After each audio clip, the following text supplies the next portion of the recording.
Coming up on the Locked On Ole Miss podcast, we will discuss some surprises that you can look forward to seeing this fall. Also, we'll tell you what's going on with the channel and talk about what is happening and our plans for the near future. This is the Locked On Ole Miss podcast. You are Locked On Ole Miss, your daily podcast on the Ole Miss Rebels, part of the Locked On Podcast Network, your team every day.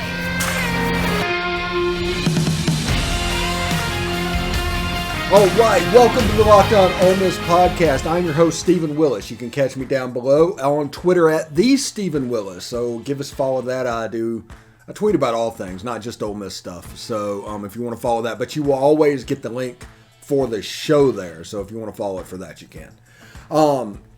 Well, we were thinking about everything that was going on with Ole Miss football, and we thought it'd be a good time to do a surprises show, something you can look forward to. Maybe some unexpected things that the season is going to play out doing. And I understand that people might record this and do whatever they need to do and talk about what's going on. And I get that. I understand that. And if I'm wrong, tell me about it. Absolutely. But after spring, these are my surprises going into fall camp. And we'll start with number one. This team will have more than 65% running the football. The offense will be 65-35 at least running the football. And I say this based off of the talent in the running back room currently. Zach Evans, Ulysses Bentley the fourth. Sorry about that. I'm terrible with names. Ever since my brain surgery, I've been terrible with that. Quinshon Judkins. Those guys are going to kind of transform this team to where, honestly, I think it's going to potentially look like Arkansas did last year a little bit and the things that they did. And I think Jackson Dart or Luke Altmaier, whoever wins that job, they have a chance to develop slowly because this running game is going to be behind them. It's going to be inside zone, outside zone. I imagine the quarterback is going to be a weapon running the football. They're going to do their jet sweeps with their Jalen Knox or JJ Henry or Jordan Watkins. Doesn't matter. You're going to do that, and they're going to run the ball quite a bit. Now, also remember, if the percentage is right, whenever they flip the ball forward, that counts as a pass. So it would be 65-35 with that counting as a pass. Now, I expect there to be some improvement in the quarterback competition moving into the fall. That is just a natural thing. We have an excellent quarterback developer. They know exactly what they want to do. And in doing so, and in doing that, I think they're going to recognize the true strength of this team, and that is the running back position. I think it's just going to be really good. Second surprise, an outside receiver will have less than 20 catches. One of these starting two outside wide receivers will have less than 20 catches going into the season. I just don't think this offense, with it being 65-35 run and so middle of the field conscious due to it being an RPO system, I just don't think there's going to be room for explosive plays on the outside. Now, I think Jonathan Mingo, if he doesn't get hurt, will catch 40 or 50 balls. He'll be the main target on the outside. But the other side, whether it's Malik Heath or if Deion Smith comes, him, or Braylon Brown, any of those guys, I think this year it's going to be a little bit slower thing, especially with Michael Trigg in the middle and the other slot receiver, Jonathan Mingo. I think that is the position that other teams are going to put their weakest defender on because they know that with the other ones, they're going to make sure that Michael Trigg is covered up. They're going to make sure that the slot receiver is covered up. They're going to make sure Jonathan Mingo is covered up.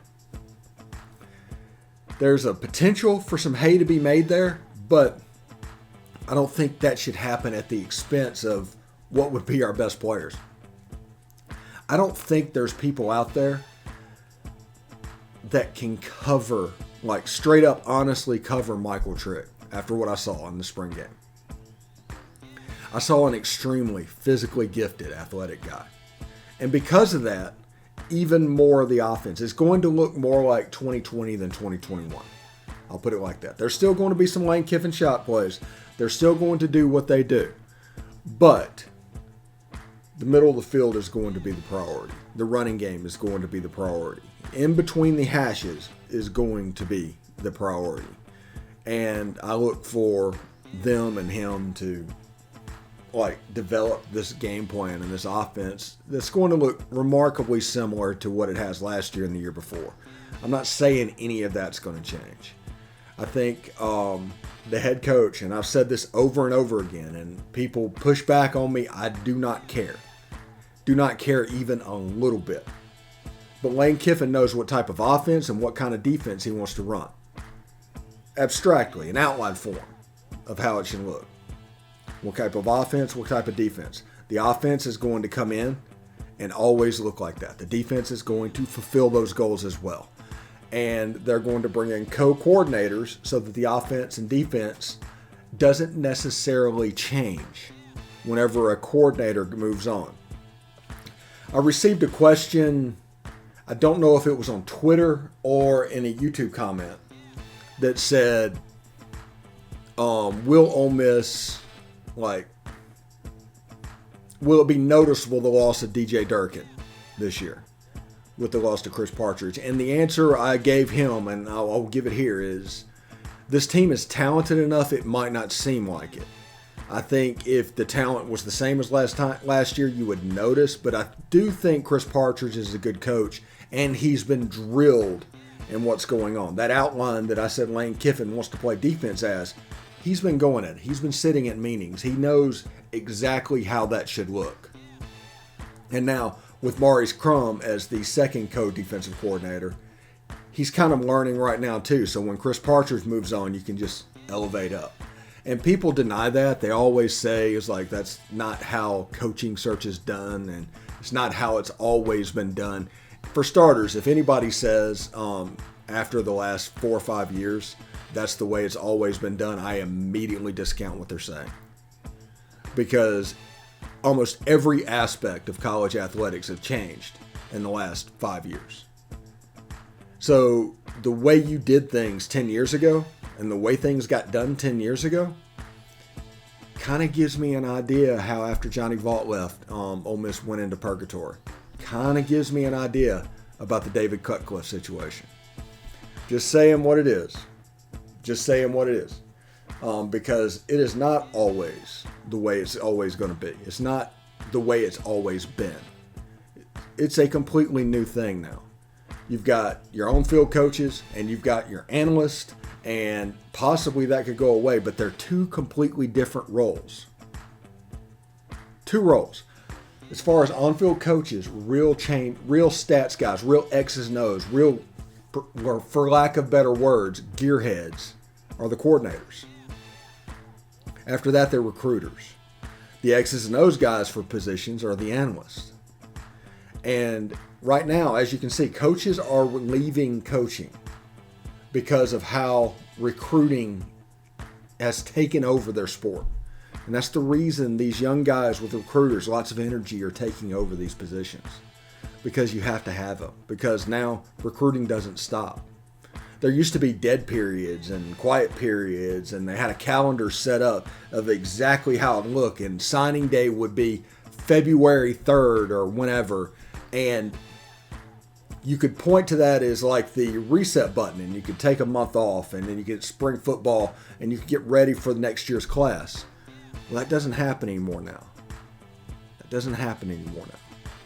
Now it's a year-long thing. There's no break. There's no stopping, and it's overwhelming coaches. But the answer to that from the NCAA, as we saw last week, is the potential removal of coaching limits from on-field and recruiting. You could hire a recruiting staff. You could hire your analysts, X's and O's guys to be on the field. You could have 25 coaches with responsibilities in your building. That's something that could happen. Now, I do think the NCAA is abdicating their responsibility in order to encourage the Power Five to leave. I honestly think that's what is happening. Everybody sees what's going on, and they're like, what is happening? Now, I think the NCAA wants the Power Five to break away and start doing their own thing, because that's where all the money is. That's where the investigations can backfire on them. They want to get back to ruling with an iron fist like the NCAA used to do, and they can't really do it anymore. So they want the G5 maybe the FCS starting with them, to where they can actually rule over them, and they just want the Power 5 conferences to take over the other stuff. That's just my opinion on that. But everything I've seen, the NCAA is completely abdicating their responsibilities and everything. And also with what's going on with NIL right now, I'm thankful that we are building from the transfer portal. Anyway, summer is coming, and with summer, you're going to need some food on the go. Built Bars are the perfect snack to take with you on family vacations. Throw them in your bags, your kids' backpacks. Make sure everyone has a bar so you're fueled for your summer adventures. The best part about Built Bars, they're healthy and delicious. No more sacrificing delicious food for health. With Built Bar, you can have both, and it's easy. All you have to do is go to Built.com and order now. So go to Built.com, get all your favorites: banana cream pie, raspberry, double chocolate, and so many more. I just ordered a box of double chocolate. They're definitely my favorite. They're all delicious, and all new flavors are coming out all the time. Check them out at Built.com. That's Built.com. Use promo code LOCK15, all one word, and get 15% off your order. Use promo code LOCKed15 for 15% off at Built.com. All right, thanks for making the Locked On Ole Miss podcast your first listen every day. We are free and available on all platforms. Missed this in the first segment, so stick around for that. We're also on YouTube, so do us a favor and subscribe to the YouTube channel. Also, hit the bell for updates when notifications and new videos hit, which happens quite frequently. And of course, upvote the video itself. We would appreciate it if you do all that. And the YouTube channel subscribers gets up to 1,000, we are going to do a live post-game show this fall for Ole Miss football. It doesn't matter if it's at 1 o'clock in the morning or 3 o'clock in the afternoon. It doesn't matter. We're going to do it, and it's going to be interactive with a chat that's over here where everybody can see what's being said, and a way for you to participate in the show and what's going on. We're going to have people stopping by, like Ole Miss legends, high school football coaches, talking about what they have seen. It should be a lot of fun to actually do. I'm looking forward to it, but I really think this will be necessary. It's only going to be about 30 minutes long. We're going to get to the point. We're going to tell you what you think. We're going to let you go. You can get on with your day. And that is the plan, especially if you're going to watch other games. But it's going to like a 30-minute show, just like this. 30-minute show talking about what's going on. So I'm looking forward to that. Tom Vanderford, Kara McCutcheon, those guys might stop by from time to time and handle everything. Speaking of Tom Vanderford and Kara McCutcheon, we are working on our production of our Mount Rushmores. Our goal is to do about 8 of them over the off season and hit things like the Mount Rushmore of college Ole Miss quarterbacks, Mount Rushmore of Egg Bowls, the Mount Rushmore of modern wins. Those are the first 3 that we have for you. So I'm really excited about that. But we are going to record Kara and Tom talking about those this week, and hopefully we can begin that next week, if not the week after. But the whole point is to make it through basically June and July, get ready for football season. Let's go, because the off season is terrible. You got radio hosts and everybody else that you're just on the whim, and they don't know what's going on, and you end up with stuff that you're not really interested in, and you kind of lose the reason that you go there. Well, I wanted a way to do this. This show can always be 30 minutes of Ole Miss. You can tune into this show, and it's going to be 30 minutes of Ole Miss. You might think I'm an idiot. You might think I'm stupid, but you're still going to have 30 minutes of Ole Miss, and it's going to be here and available to you. And this Mount Rushmore is the way to get through the off season, because a 30-minute show talking over and over every day, it can get repetitive. It can get tedious a little bit for you. But the Mount Rushmores and all that should break it up. So we want to do that a couple of weeks a couple times a week and to do this show essentially 3 times a week to slow down what is going on. Now, remember, tomorrow we'll have Derek Vandegrift talking about Ole Miss and Missouri. We don't want to talk about that too much today because the Sunday game still has to be played. So, but Derek Vandegrift is going to come on the show tomorrow and talk about Ole Miss baseball. So, I'm looking forward to all of that. Now, surprises. That's what this show is about. The 2 surprises in the first segment that I gave you was this offense is going to be at least 65% run, and a wide receiver is going to have less than 20 catches. Outside wide receiver. Probably the one opposite of Jonathan Mingo. Not going to be anything against him. It's just a matter of where this offense is going to go and how it's going to be funneled in the future. Number 3 of surprises of this Ole Miss team is this team will be a top 4 in the SEC defense. This defense is going to be that good. They are completely stacked. This roster has been completely transformed. And you've heard me over and over say that. The transformation of this roster is fantastic. Last year we went to the Sugar Bowl with 17 or 18 players that were 4 or 5 star out of high school. Now we're at like somewhere between 32 and 35 depending on the service. It's absolutely nuts. Lane Kiffin has done a fantastic job. An absolutely fantastic job. And because of that, you have players like Isheem Young and Kari Coleman, who were both the 2020 Big 12 Co-Defensive Players of the Year. Both of them on the same team now. You have Jared Ivey. You have JJ Pegues. You have Troy Brown. You have Ladarius Tennyson. You have transfers coming in all through the spine. And I've explained how in football a spine is important because you hear that term all the time when it comes to soccer, but it also fits in football. You also can do it in baseball, and you can also do it in basketball. The spine is an important part of this team. And you can see the transfers coming in and who's going into those spots. And there's reason for optimism. Ashanti Cistrunk really stepped up this spring. That was a concerning part going into this year. Everybody thought, Kari Coleman and Troy Brown. And we talked about Kari Coleman's going to have a little bit of time to get acclimated because he's used to playing with his hand on the ground. Troy Brown is going to have to get used to the speed of the game because it's going to be a little faster. It just is. But Ashanti Cistrunk gives them a little bit of a pad moving forward.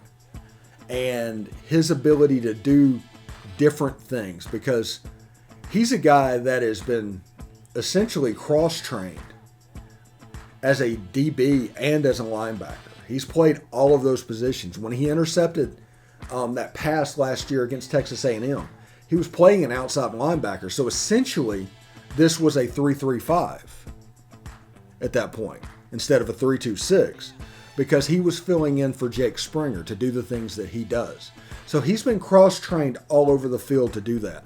And there is a 3-3-5 background essentially with him. And because of that, that is going to give even more flexibility to this defense.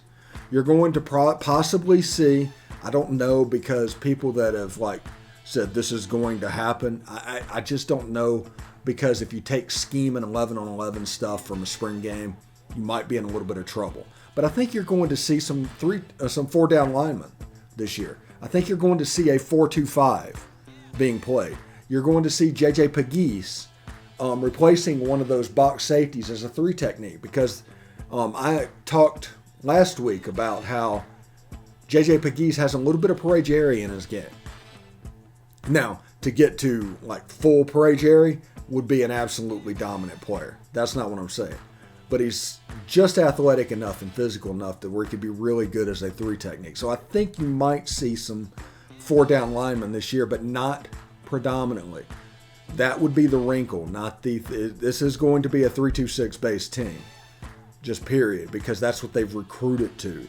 That's how they've gotten the players. But they do have a player in JJ Pegues that will allow them the ability to occasionally change to a 4-down. but there's nobody behind him. After that, you're dealing with nose guards and 5 techniques everywhere. It's all 3 down stuff. JJ Pegues is the guy that's a little bit different in what's going on. And, just a heads up. So I think this defense has a chance to be a top 4 in the SEC defense. With the experience they have back on the back end of the defense, which is, the 6 of the 3-2-6. The defensive line, they can go 2 or 3 deep. The linebackers are coming along, and Ashanti Cistrunk gives me reasons to be optimistic. I think they will be absolutely fine. We'll see what happens. Now, remember, when I say expectations and talking about it and getting excited about it, does not mean you have to any way suffer for your team. I think the dumbest thing out there is the fans that claim to be a great fan because they have suffered for their team, and that just doesn't matter. I watched the Ole Miss Arkansas game in 2015. I sat through that. Yeah, that hurt. But me suffering and sitting through that game and having to deal with it does not make me a better fan. What makes me a better fan is the fact that I'm always there. I'm always going to be present as an Ole Miss fan. That's going to be my identity moving forward. Doesn't matter what I think. It doesn't matter about optimism because I am always a glass half full kind of guy. That's just what I am. So I'm pretty fired up about that. So I'm bringing up BetOnline is your number one source for all of your betting stats and sports information. Find all your latest info and latest sports developments and league reviews and news, including this year's basketball playoffs, Major League Baseball, etc., by going to BetOnline. BetOnline is your continued source for all your sports wagering information, from live betting to playoffs, esports, and more. Head to the website today or use your mobile device to learn more about the trends and action. BetOnline, where the game starts. Yeah, if you look online, Ole Miss is plus 5,000 or something like that to win the CFB playoff. And it's 20-1 also to win the SEC championship. So pretty good odds. When we come back, we will do another surprise and tell you what we're going to be doing in coming weeks on this channel. So this is going to be really cool. We are growing like an absolute weed. It is absolutely out of control, and I don't know if I have enough time in the day to do it, but here it is. So right after this break, we are going to come back and tell you all about it. All right, thanks for making the Locked On Ole Miss podcast your first listen every day. We are free and available on all platforms. Don't forget to rate and review us on iTunes. You can say whatever you want to say. You can say Steve's an idiot, he's boring, he doesn't know what he's talking about, but just give us a 5-star review. That'll help others find the show as well. We do appreciate you doing all of that. Now, we talked about the surprises in the 2022 season, and I know this is a show that actually just goes from surprise to surprise to surprise. But we mentioned that it would be 65% run. A wide receiver, starting wide receiver, would have less than 20 catches. The defense has a chance to finish in the top 4 in the SEC. That's where we are in surprises. Our final surprise is whoever wins the quarterback job, Ole Miss will be better for it. It doesn't matter. I know there are some people that are going to watch this and kind of pick a side. Well, we need to pick a side. I want Jackson Dart to be the quarterback, or I want Luke Altmaier to be the quarterback. And it's going to be a very black hat and white hat type thing. Good versus evil. Let's fight to the death about it. And that's stupid. I mean, that's absolutely stupid. The winner of this quarterbacking job will be the best option for Ole Miss. And whoever wins this job, it's not final. So whoever wins it is going to have to perform. So it's been a long time since Ole Miss has had a quarterback room that looked like this, that you could absolutely count on. The closest thing would probably be the year that Romero was the quarterback and they signed Eli, and he was a redshirt freshman. The year Ole Miss, 2000, they went to the Music City Bowl. that was probably the last time Ole Miss had a quarterback room like this. Now, in the comment section below, tell me what you think the surprises are going to be this year. What are the surprises that nobody's expecting that is going to be the story this fall? That's what I want to know. What are those surprises going to be? You've heard my 4. What are yours? So just leave it in the comment section below and tell me what's going on. Now, exciting news time. This site is absolutely blowing up. I'm having so much fun. I have people reaching out to me all the time of what can I do? How can I help? Because that's the point of this. Whenever you do perspectives and commentary, which is going to be the hallmark of this channel, everybody has perspectives. Everybody has an opinion, and mine doesn't matter any more than theirs. I just have a camera and a microphone in front of them. But they're wanting to do different stuff. And one of the things that we are going to do is somebody reached out to be an intern.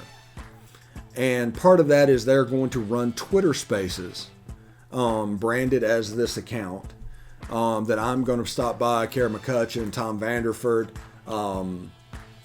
our other intern, is going to stop by as well. I'm not really ready to address that one just yet, but needless to say, we are going to have an intern setting up shop in Oxford, Mississippi, and covering Ole Miss there. So everything about this is going to change. It's just absolutely blowing up.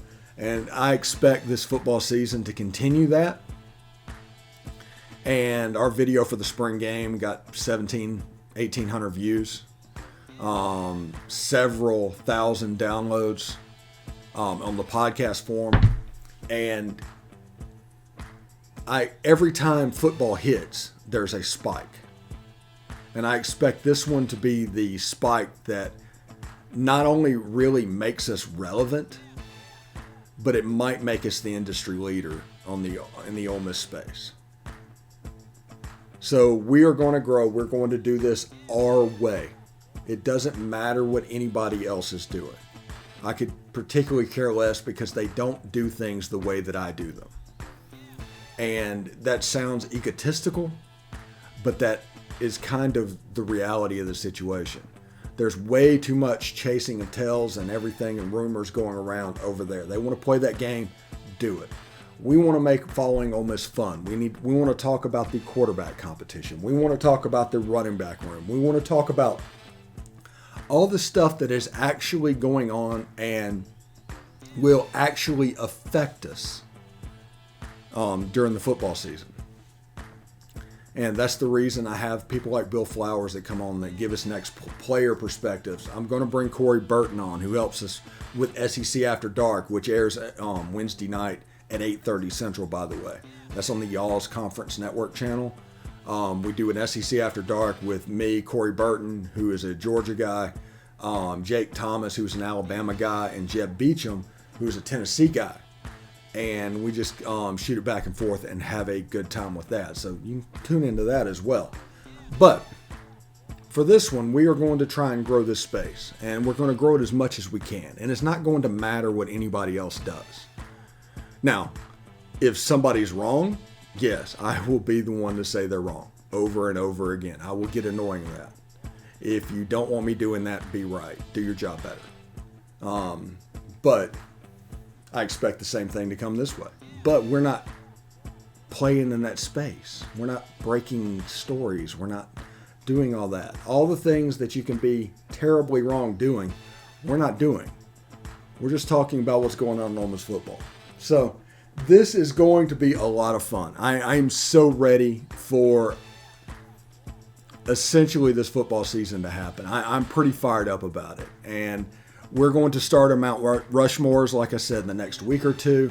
And that's just basically going to be top fours. We're going to start with top 4 quarterbacks in Ole Miss history. And from there, we're going to go to top 4 Egg Bowls. And from there, we're going to do top 4 wins in modern Ole Miss history.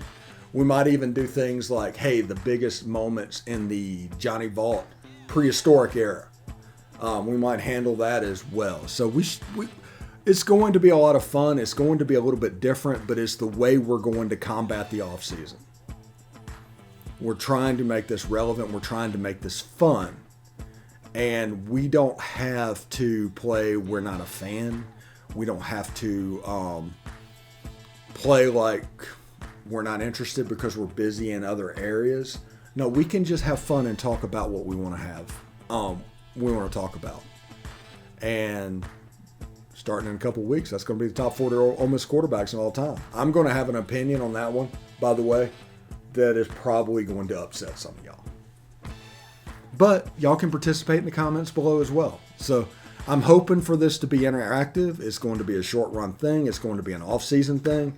But if it happens, and once it does, every June and July, this can return, and we can have a lot of fun doing that. I mean, you never can tell. We might even talk about the greatest basketball player in Ole Miss history, and there'll be an argument about that, and I'll tell you why it's only Gerald Glass and why it's only Gerald Glass. But, it should be a lot of fun. Also, Marshall Henderson deserves a statue at the Pavilion. That probably needs to happen. So, thank you very much for tuning in today. Today was a lot of fun, and, you saw a little bit of a glimpse of the future. We also talked about the big surprises that could happen. So remember, Wednesday, SEC After Dark. You might want to try that out. It's on the Y'all's Conference Network YouTube page. It's also streamed on the Tide Talk podcast, the Believe in Georgia Dogs podcast, and the DGD podcast. It's really everywhere. It's like 30 or 35 different places. It's streamed at, but it's also on the Y'all's Conference Network, so you can tune in there. So until tomorrow, I hope everybody has a good day, and we'll see you then. Peace.